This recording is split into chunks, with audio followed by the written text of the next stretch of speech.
கந்தசஷ்டி கவச பாடலை இயற்றியவர் பாலதேவராய சுவாமிகள். செல்வத்திற்கு குறைவில்லாத குடும்பத்தில் பிறந்த இவர் பெங்களூருவில் வணிகம் செய்து கொண்டே தமிழ் இலக்கியங்களும் பயின்று வந்தார்.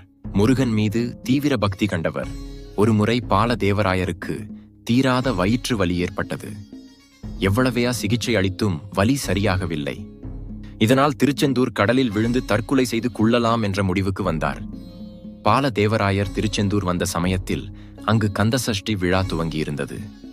இதனால் கந்தசஷ்டி விழா முடிந்ததும் தற்கொலை செய்து கொள்ளலாம் என தனது முடிவை தள்ளி வைத்துவிட்டு கந்தசஷ்டி விரதம் இருக்க துவங்கினார். அருணகிரிநாதருக்கு தூள் நீக்கி தினமும் கடலில் குளித்து முடித்து முருகனை நினைத்து தியானம் செய்ய துவங்கினார். அப்படி அவர் தியானத்தில் இருந்த பூது முருகப்பெருமான் பாலதேவராயருக்கு காட்சி தந்து கந்தசஷ்டி கவசத்தை இயற்ற வைத்தார். கந்தசஷ்டியின் 6 நாளும் முருகப்பெருமானை நினைத்து 6 கந்தசஷ்டி கவச பாடல்களை இயற்றினார் பாலதேவராயர்.